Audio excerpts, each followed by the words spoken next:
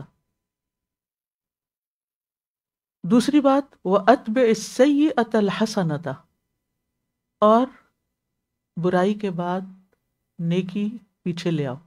اتبع پیچھے لے آؤ، الحسنۃ السیئۃ، یعنی حسنہ کو پیچھے لا، نیکی کر لو، السیئہ برائی ہونے کے بعد، تمحوہا وہ اس کو مٹا دے گی.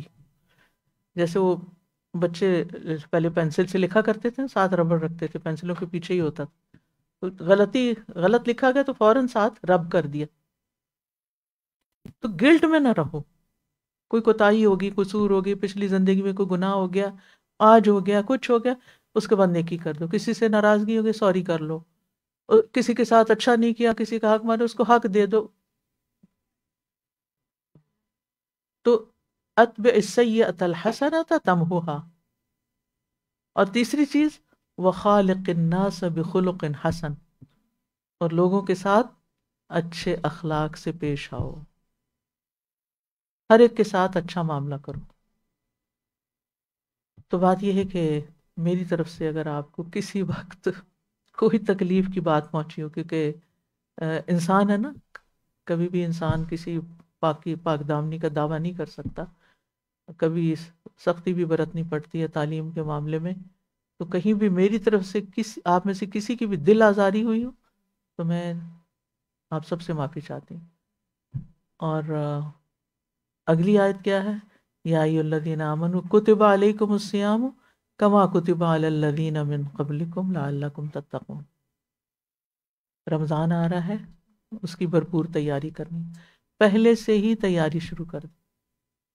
الحمدللہ میری تقریباً تیاری ہو چکی ہے، اور کہ کیا کرنا ہے، کیسے کرنا ہے. کچھ چیزیں تو ساتھ ساتھ چلتی رہتی ہیں، لیکن یہ کہ پہلے سے ہی مائنڈ بنائے. کیا آپ نے کہیں کو دورہ قرآن کرانا ہے، کیونکہ ماشاءاللہ اتنا اب آپ نے پڑھا ہے تو کسی اور کو بھی فائدہ پہنچانا چاہیے، چاہے تھوڑا تھوڑا ہی کیوں نہ ہو.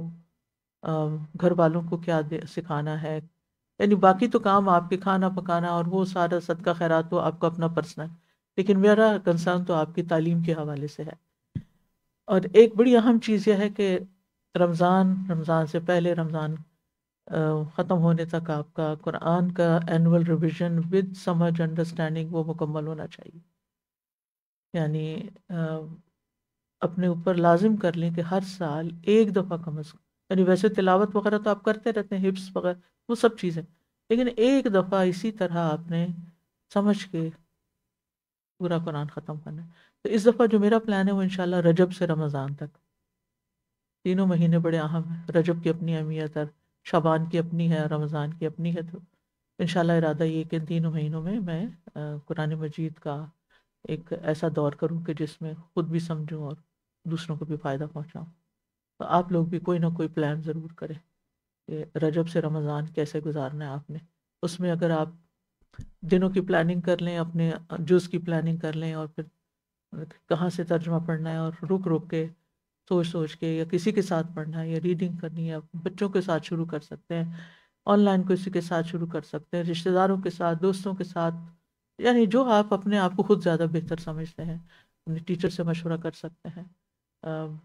اور کورس کے دوران بھی اگر گروپ میں بھی اگر آپ لوگ ایک یعنی جیسے ہم نے روح البیان کیا تھا، ہر ایک کو موقع دیا جاتا تھا کہ وہ آ کے بیٹھے اور کچھ نہ کچھ پڑھائے. تو یہ طریقہ بھی آپ کر سکتے ہیں. اٹس اپ ٹو یو کہ آپ کس طرح اپنے آئندہ وقت کو گزارتے ہیں. ٹھیک ہے، تو انشاءاللہ زندگی رہی تو پھر ملاقات ہوگی. تو استودعکم اللہ الذی لا تضیع ودائعہ، میں آپ کو اللہ کے سپرد کرتی ہوں جس کے سپرد کی ہوئی امانتیں ضائع نہیں ہوتی. اللہ اصل دعا دیں گے تو مانوں گی. سیکھ لیں نا، یاد کر لیں. بالکل، استودعکم اللہ دینکی و امانتکی و خواتیم عملکی. تو اللہ سبحانہ وتعالی ہم سب کو اپنی اطاعت پر قائم رکھے. ولا تموتن الا وانتم مسلمون. ہم اللہ کے فرما بردار ہو کر اس دنیا سے جائیں، نہ کہ کسی نافرمانی کی حالت میں، کیونکہ انما الاعمال بالخواتیم. آپ کا اینڈ کس چیز پر ہوتا ہے، پیچھے کیا ہو چکا وہ تو ابھی میں نے آپ کو حل بتا دیا ہے. کوئی غلطی ہوئی ہے، برائی ہوئی ہے، نیکی کر لو، وہ سب ختم ہو جائے گی. اور نیکی کے طریقے بھی آج آپ نے آیت البر پڑھی ہے، اتنے سارے طریقے آپ نے پڑھے ہیں، ان میں سے کوئی بھی نیکی کا کام کر لو، عمرہ کر لو، صدقہ کر لو، نماز پڑھ لو، نوافل پڑھ لو. تو جیسے سفر سے پہلے بھی پڑھتے ہیں نا، تو وہ پھر بعض اوقات ٹائم ایسا ہوتا ہے، تو جیسے میں نے آج صبح فجر سے پہلے خاص نفل پڑھے توبہ کے، کہ اللہ اس جگہ رہتے ہوئے جو بھی مجھ سے غلطی ہوئی ہے مجھے تو معاف کر دے. تو اسی طرح ہمیں بھی وقتاً فوقتاً توبہ کرتے رہنا چاہیے. اس سے کیا ہوتا ہے کہ ایک ایسا اطمینان قلب نصیب ہوتا ہے، ایسا شرح صدر ہوتا ہے، اور اللہ سے اچھا گمان بھی رکھتے ہیں کہ اللہ تعالیٰ معاف کرنے والا ہے. ہم میں سے کوئی بھی ایسا نہیں کہ اس سے گناہ نہ ہوئے ہوں، ہم سب غلطیاں کرتے ہیں، کبھی جانے کبھی انجانے. لیکن اتبع السیئۃ الحسنہ تمحوہا، نیکی گناہ کے بعد نیکی کر لو، وہ اس کو مٹا دے گا، سب ختم ہو جائے گا. ٹھیک ہے، لوگ اگر نہیں بھی معاف کرتے تو ان کی مرضی، لیکن آپ کا معاملہ تو اللہ کے ساتھ ہے. اور آئندہ سے لوگوں کے ساتھ کوئی آپ کو معاف کرے یا نہ کرے، آپ نے اچھا اخلاق اپنا برقرار رکھنا ہے. ٹھیک ہے، اوکے، جزاکم اللہ خیرا. نماز کا ٹائم ہو رہا ہے، تو سبحانک اللہم و بحمدک، اشہد ان لا الہ الا انت، استغفرک و اتوب الیک.